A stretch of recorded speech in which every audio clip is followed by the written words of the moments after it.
सगळ्यांपर्यंत आवाज पोहोचतोय ना? आवाज ऐकू येतोय ना सगळ्यांना?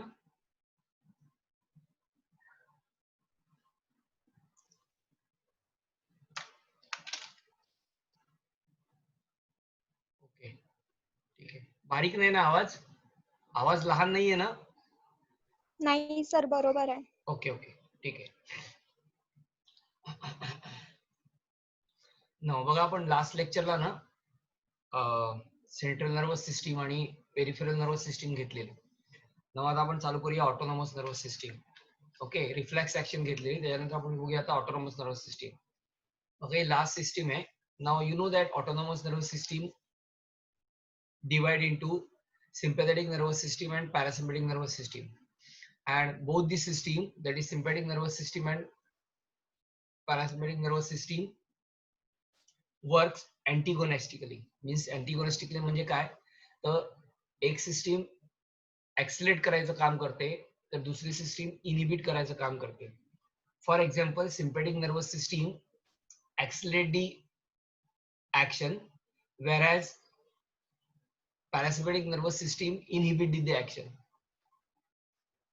Or in other word, increase heartbeat or heartbeat is accelerated due to because of sympathetic nervous system, whereas the inhibition of heartbeat is due to because of parasympathetic nervous system.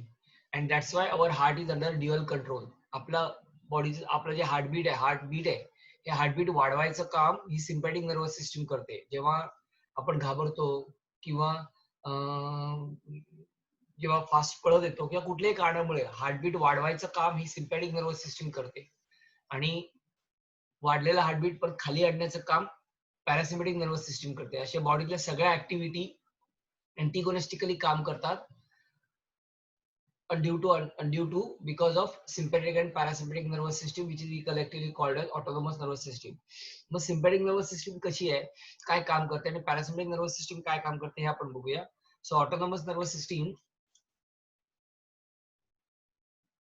transmit impulse from CNS, that is from central nervous system, to the involuntary organs. जे काय बॉडीतले involuntary organs आहेत, involuntary organs which are not under the control of our own will, such as heart and smooth muscles of the body. Again, smooth muscles are the involuntary muscles which are not under the control of our own will. So ह्यांना ती impulse transmit करते. Now ANS consists of specialized set of peripheral nerves that regulates the activities of involuntary organs. जसं मी आता सांगितलं, cardiac muscle, smooth muscle, glands.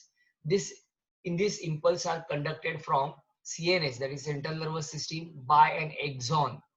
Okay, that synapse with an autonomous ganglion. Autonomous ganglion म्हणजे मगाचा आपण तो कालचा आपण sympathetic ganglion बघितला की स्पायनल नर्व्ह म्हणजे स्पायनल नर्व्ह जी बाहेर आल्यानंतर डिवाइड होऊन 3 ब्रांचेस तयार होतात, रॅमस डॉर्सॅलिस, रॅमस वेंट्रालिस आणि रॅमस कम्युनिकन्स. ही रॅमस कम्युनिकन्स कोणाला कनेक्ट होते, तर सिम्पॅथिक नर्वस सिस्टीमला कनेक्ट होते through sympathetic ganglion. So this is an autonomous ganglion. Now autonomous nervous system consists of first sympathetic nervous system and second one is parasympathetic nervous system. आता ही sympathetic nervous system आणि parasympathetic nervous system आपण बघण्याच्या अगोदर आपण diagram त्याचा बघूया. त्याचा हा diagram आहे, दॅट इज सिम्पॅथिक नर्वस सिस्टीम आणि पॅरासिम्पॅथिक नर्वस सिस्टीम. बघा, एका साईडला सिम्पॅथेटिक नर्वस सिस्टीम आहे जी स्टिम्युलेट करण्याचे किंवा ऍक्सिलेट करण्याचं काम करते, तर दुसऱ्या बाजूला पॅरासिम्पॅथिक नर्वस सिस्टीम आहे जे इनहिबिट करण्याचं काम करते. आता ही जी सिम्पॅथिक नर्वस सिस्टीम आहे, सिम्पॅथिक नर्वस सिस्टीम मध्ये आपण हा काढलेला स्पायनल कॉर्ड आहे. या स्पायनल कॉर्ड कडनं हे निघालेला जो पार्ट आहे, ओके, हा जो काही निघालेला पार्ट आहे, दीज आर दी गँग्लियॉन. बरोबर आहे, हे सगळे गँग्लियॉन आहे, ह्याला आपण सिम्पॅथिक गँग्लियॉन असं म्हणतो. क्लिअर? सो हे सगळे निघाले ते चेन ऑफ सिम्पॅथेटिक गँग्लियॉन आहेत. हे सगळे सिम्पॅथिक गँग्लियॉन आहे. ही जी मधली जी पार्ट आहे त्या सगळ्यांना सिम्पॅथेटिक कॉर्ड असं म्हणतात. ओके, किंवा त्याला आपण nerve cord is different, this is sympathetic cord. तर हे जे काय निघालेले गँग्लियॉन, ह्या गँग्लियॉन पासून जे काय हे जे काय सिम्पॅथेटिक गँग्लियॉन आहेत, या सिम्पॅथिक गँग्लियॉन पासून हे सगळे कॉर्ड बाहेर निघालेत, आणि मग हे सगळे काय करतात तर पूर्ण सिम्पॅथिक नर्वस सिस्टीमच्या ऑर्गन्सना हे स्टिम्युलेट करतात. त्याच्या बरोबर उलट्या साईडला जी सिस्टीम आहे ती पॅरासिम्पॅथिक नर्वस सिस्टीम आहे. ही पॅरासिम्पॅथिक नर्वस सिस्टीम हे जे काय गँग्लियन आहेत हे कुठे असतात तर हे असतात कुठे माहितीये का, चेन ऑफ सिम्पॅथिक गँग्लियन हे असतात कुठे, तर हे सर्वायकल रिजन मध्ये म्हणजे मानेच्या रिजन मध्ये. आणि दुसरे कुठे असतात तर ते लुंबार रिजन मध्ये. म्हणजे हे रिजन सगळे दिसतात ते लुंबार रिजन आहे आणि सर्वायकल रिजन आहे. तर सर्वायकल रिजन आणि लुंबार रिजन मध्ये असतात. तर हा जो काय पार्ट आहे पॅरासिम्पॅथिक नर्वस सिस्टीम आहे, पॅरासिम्पॅथिक नर्वस सिस्टीम मध्ये सुद्धा गँग्लियन आहे. ओके, जे आपण क्रेनियल नर्व्स बघितले त्यातले काही क्रेनियल नर्व्स हे इकडनं अराईज होतात, क्रेनियल नर्व्स मधनं हे सगळे अराईज होतात आणि हे वेगवेगळ्या ऑर्गनला इनिबिट करायचं काम करतात. बघा इकडे स्लो हार्टबीट आहे, इकडे ऍक्सिलेट हार्टबीट आहे, बरोबर ह्याच्या उलट काम हे करतात. हे ऍक्सिलेट करायचं काम करतात, हे इनिबिट करायचं काम करतात. जे इकडे ऍक्सिलेट करायचं काम करतात ते इकडे इनिबिट करायचं काम करतात. म्हणून ही सिस्टीम जी आहे ही अँटिगोनिस्टिकली काम करते, म्हणजे अपोजिट काम करते. आपण बघूया, पहिली बघूया पॅरासिम्पॅथेटिक नर्वस सिस्टीम. बघा sympathetic nervous system, it is also called as thoracolumbar outflow. Thoracolumbar म्हणजे थोरॅसिक आणि लुंबार रिजन मध्ये असते म्हणून त्याला थोरॅको लुंबार आउटफ्लो असं म्हणतात. Now it originate in the thoracic and lumbar region. Thoracic आणि लुंबार रिजन मधनं बाहेर पडते. बघा इकडे दिसेल तुम्हाला हा थोरॅसिक रिजन आहे आणि हा लुंबार रिजन आहे. खालचा रिजन आहे तो लुंबार रिजन आहे, हा थोरॅसिक रिजन आहे. Okay, now so thoracic and lumbar region नाव ऑफ स्पायनल कॉर्ड कडनं बाहेर पडतात. That is T1 to L3. T1 to L3. T म्हणजे फर्स्ट थोरॅसिक आणि थर्ड लुंबार. पहिला थोरॅसिक आणि थर्ड लुंबार इथपर्यंत हे असतात. आपण पहिले डायग्राम बघूया. हे बघा हे थोरॅसिक आहेत आणि हे लुंबार आहेत सगळे. हे थोरॅसिक आहेत आणि लुंबार आहेत. ओके, नाव आता पुढे जाऊया आपण. बघा, can consist of 22 pairs of sympathetic ganglion which lie on a pair of sympathetic cord. हे जे काही दिसतंय ही सगळी sympathetic cord on the lateral side of the spinal cord. ही जी काही दिसते ही सगळी सिम्पॅथेटिक कॉर्ड आहे. ही जी काही दिसते ना ही सगळी सिम्पॅथेटिक कॉर्ड आहे, बरोबर. ही जी दिसते ती सगळी सिम्पॅथेटिक कॉर्ड आहे. सिम्पॅथेटिक कॉर्डला एक कनेक्ट असतात. नाव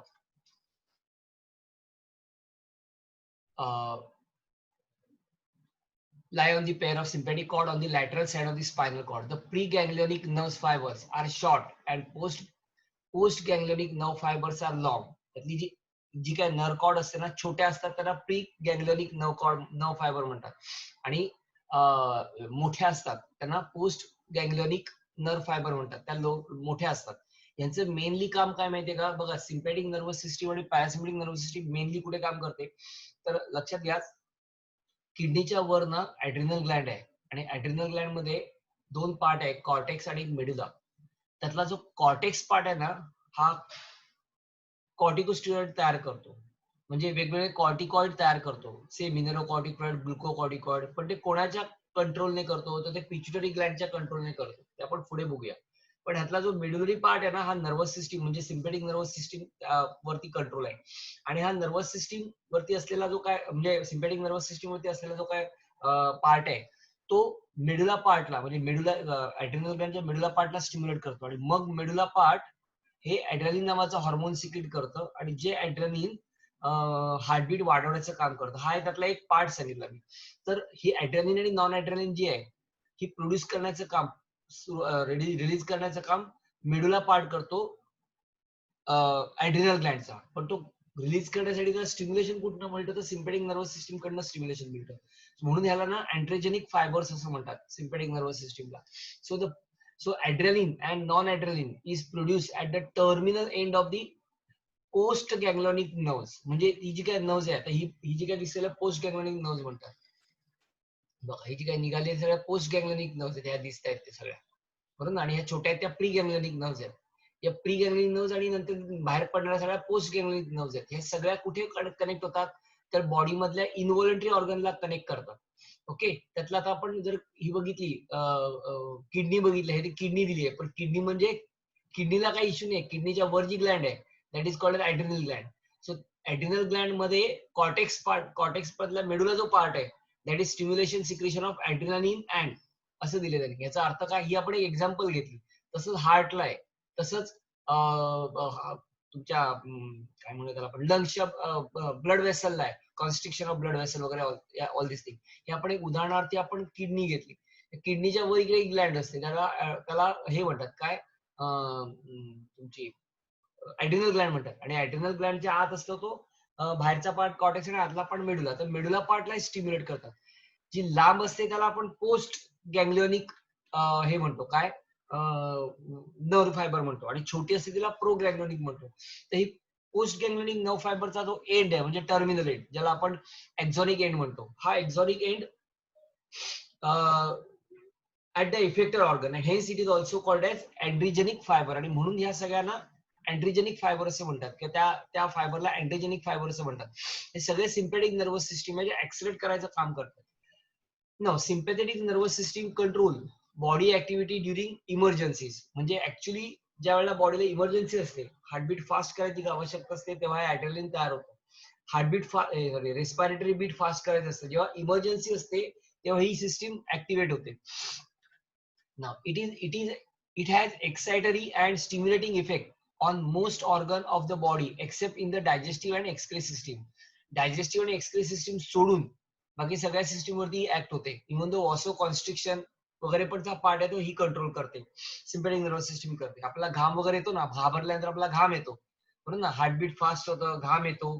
दीज आर दी हे सगळे सिम्पटम्स नाही म्हणता येणार, हे सगळे इफेक्ट कोणामुळे, सिम्पॅथेटिक नर्वस सिस्टीमचे आहेत.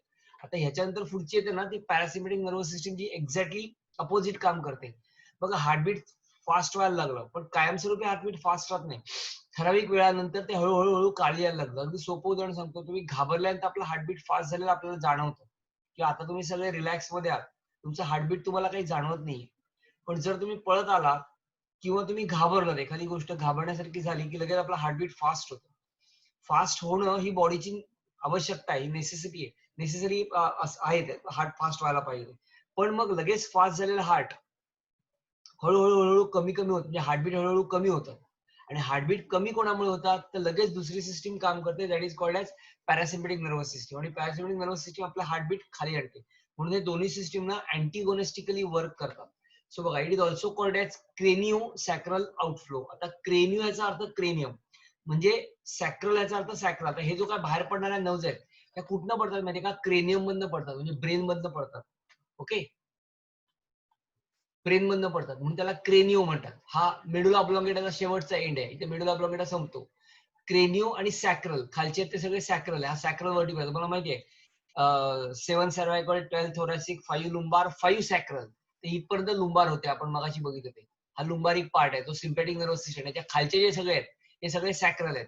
सो ऍक्च्युली ह्याला काय म्हणतात, ह्याला म्हणतात सेरिब्रो सॅक्रल. म्हणजे थोडक्यात सेरिब्रल म्हणण्यापेक्षा ब्रेन मध्ये आणि सॅक्रल रिजन मधनं अराईज होणाऱ्या या सगळ्या नर्व्ज आहेत. म्हणून या सिस्टीमला दुसरं नाव आहे क्रेनिओ सॅक्रल. क्रेनिओ म्हणजे ब्रेन, क्रेनिओ सॅक्रल. सो ब्रेन आणि सॅक्रल रिजन कडनं हे नर्व्स बाहेर पडतात. Now it consist of the branches from the cranial. Cranial म्हणजे ब्रेन, कुठल्या थर्ड, आपण काल क्रेनियल नर्व्स बघितल्या, थर्ड, त्याच्यानंतर 7th, त्याच्यानंतर 9th, त्याच्यानंतर 10th, जी अतिशय महत्वाची आहे, दॅट इज वॅगस नर्व्स. आणि सॅक्रल मधनं कुठला, सॅक्रल मधनं second, third and spinal, that is कितवी, चौथी nerves. All these nerves are arise from cranial and sacral. काही क्रेनियल मधनं निघतात, काही सॅक्रल मधनं नर्व्स बाहेर पडतात. Now it consist of ganglion which are very close or within the wall of the effector organ. हे सगळे दोन्ही इफेक्ट दाखवणारे ऑर्गन आहेत. तर जसे तिकडे इफेक्टर ऑर्गन मध्ये नर्व्स जातात आणि हार्टबीट किंवा कुठलेही ऑर्गन फास्ट करतात, म्हणजे ऍक्सिलेट करतात, तसं इथे सुद्धा हे गँग्लियन जातात आणि ते काय करतात, हार्टबीट म्हणजे सगळ्या ऑर्गन्सला इफेक्ट त्याचा कमी करायचं काम करतात. The preganglionic nerves are long and postganglionic nerves are short. इथं बरोबर उलट आहे. मगाशी प्री गँग्लियोनिक नर्व तिकडे छोट्या होत्या आणि पोस्ट गँग्लियोनिक नर्व तिकडे मोठे होते. इकडे प्री गँग्लियोनिक नर्व्स हे मोठे आहेत आणि पोस्ट गँग्लियोनिक नर्व्स या छोट्या आहेत. ओके, नाव बघा, एक लक्षात ठेवा, कोलिनिस्टरेज, सॉरी ऍसिटिल कोलिन आहे. ओके, म्हणजे ऍड्रेलिन आणि नॉन ऍड्रेलिन हे काय करतात, हार्टबीट वाढवायचं काम करतात. तर ऍसिटिल कोलिन जो आहे ना, तो हार्टबीट कमी करायचं काम करतो. So acetylcholine is produce at the terminal end of the postganglionic nerves. तिकडे काय होणार, ऍड्रेलिन तयार होतं, जे वाढवायचं काम करतात. इथे कोणामुळे कमी होतात? Due to because of acetylcholine. So acetylcholine is produce at the terminal end of the postganglionic nerve at the effector organ, and hence these are also called as cholinogenic fiber. मग असा होता तो ऍसिडोजेनिक fibre होता, हा आहे तो कोलिनोजेनिक fibre आहे. ऍसिडोजेनिक fibre का? तर एक्झॉनिक एंड जो आहे तो ऍड्रेनालिन हार्मोन, ऍड्रेनालिन न्यूरो हार्मोन तयार करतो. इट्स अ न्यूरो ट्रान्समिटर किंवा न्यूरो हार्मोन म्हणतो आपण, जे आपण सिनॅप्टिक जंक्शन मध्ये बघितलेलं बघा. तर इथे काय केलं जातं? बरोबर उलट्या साईडला म्हणजे पॅरासिम्पेटिक मध्ये तर ऍसिडिल कोलिन तयार केलं जातं. म्हणून तिकडचा आहे तो ऍड्रेनालिन हे आहे फायबर आहे, आणि हा आहे तो कोलिनोजेनिक फायबर्स आहे. बघा मगाचा आहे तो, मगाच्या आपण काय बघितलं?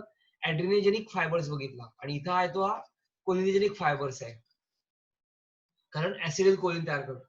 तर ही सिम्पॅथिक नर्वस सिस्टीमचा पार्ट आहे. So parasympathetic nervous system is an antagonistic to sympathetic nervous system. मगाशी मी सांगितलं तसं दोघांच्या सिस्टीम कशा आहेत? एक्झॅक्टली अपोजिट आहेत. एक वाढवायचं काम करतात, दुसरं कमी करायचं काम करतात, म्हणून त्यांना अँटीगोनेस्टिक असं म्हणतात.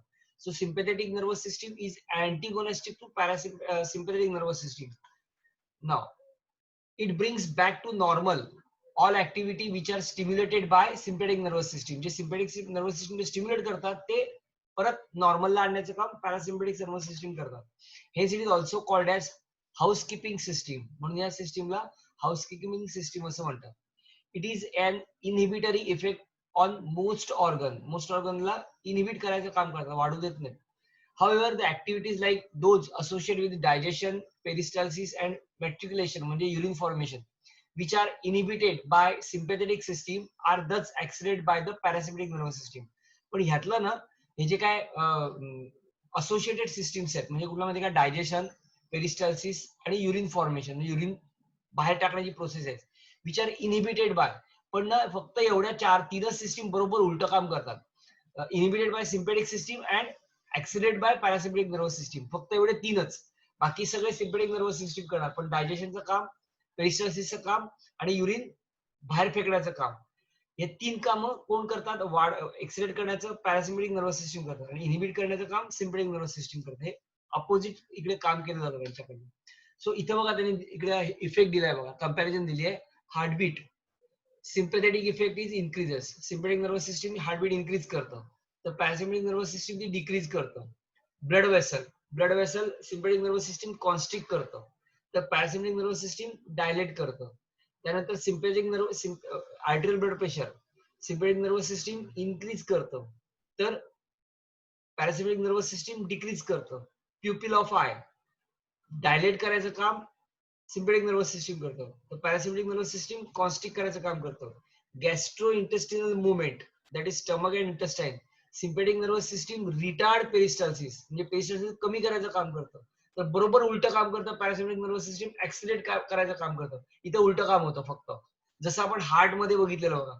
युरिनरी ब्लॅडर इथं ही रिलॅक्स करायचं काम करतं, ब्लॅडर रिलॅक्स करायचं काम करतं, तर पॅरासिम्पॅथिक नर्वस सिस्टीम एक कॉन्स्ट्रिक्ट करायचं काम करतं. सो हे बरोबर उलट काम करतं. हे बघितलं आपण इफेक्ट बिटवीन द सिम्पॅथेटिक आणि parasympathetic nervous system. So sympathetic nervous system आणि पॅरासिम्पॅथिक नर्वस सिस्टीम बघितली आपण. इथे पूर्ण नर्वस सिस्टीम कंप्लीट केली, म्हणजे central nervous system, peripheral nervous system आणि ऑटोनॉमस नर्वस सिस्टीम. इथे सेंट्रल नर्वस सिस्टीमचा पार्ट संपला. आता ना बॉडी मधले काही ऑर्गन्स आहेत, बरोबर ना? बरोबर, म्हणजे त्याला आपण इफेक्ट दाखवणारे ऑर्गन्स आहेत आणि स्टिम्युलेट होणारे ऑर्गन्स आहेत.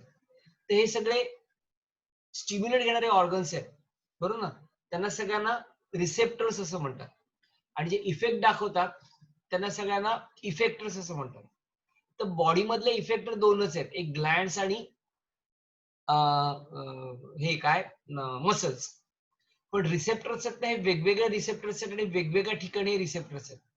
Now the receptors are the specialized cell or group of cell which receive the stimulus.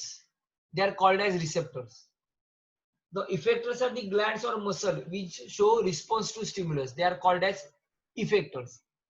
Receptors are again of two types. One is exterior receptors and second one is interior receptors.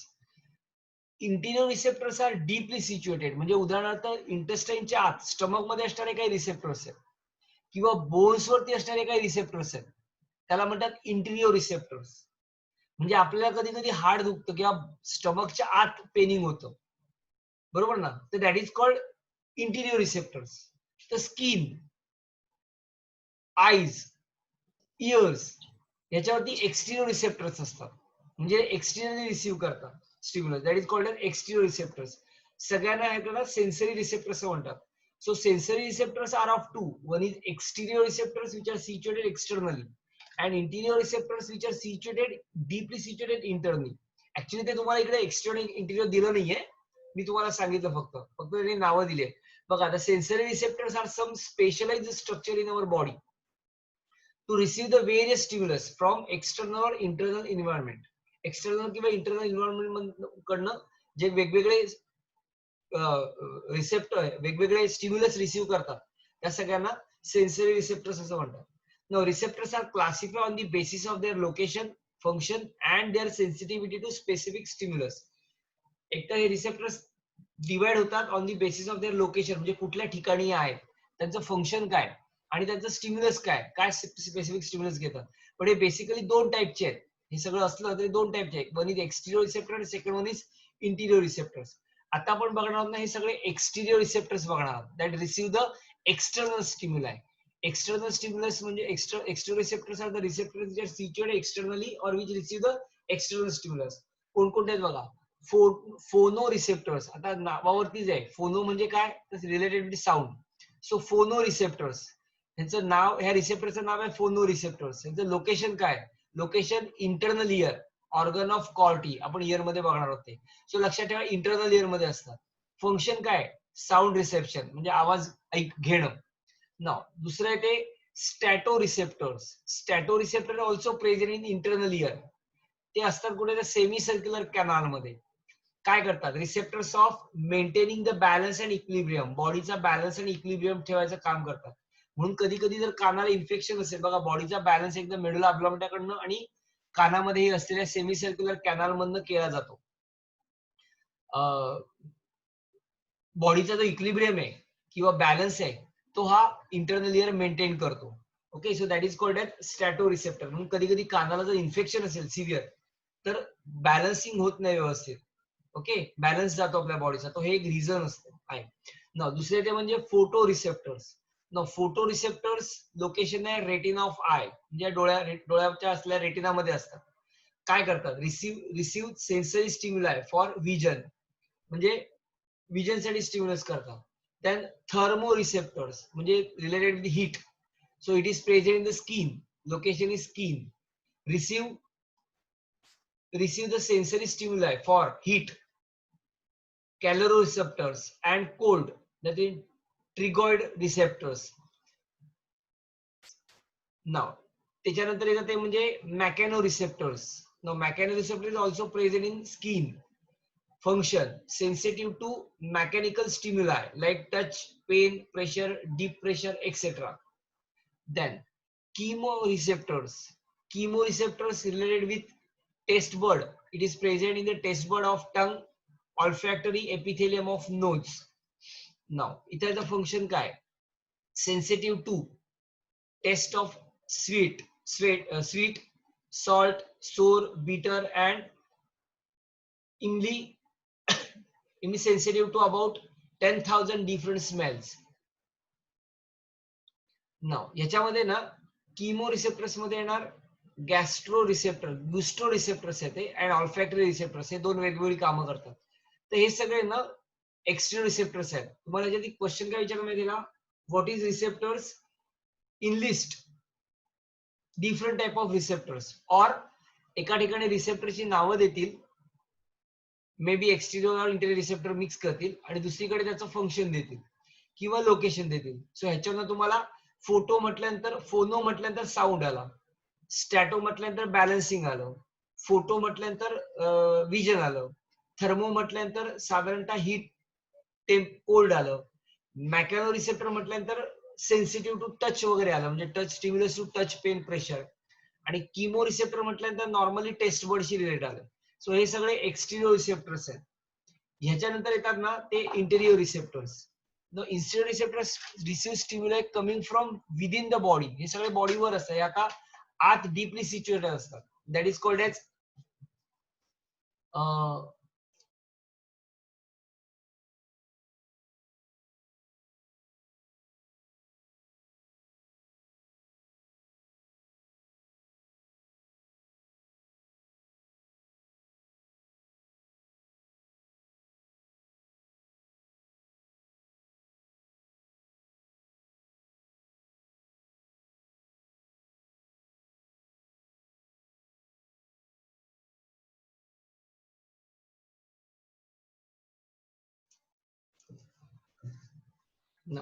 Next येते एंट्रो receptors.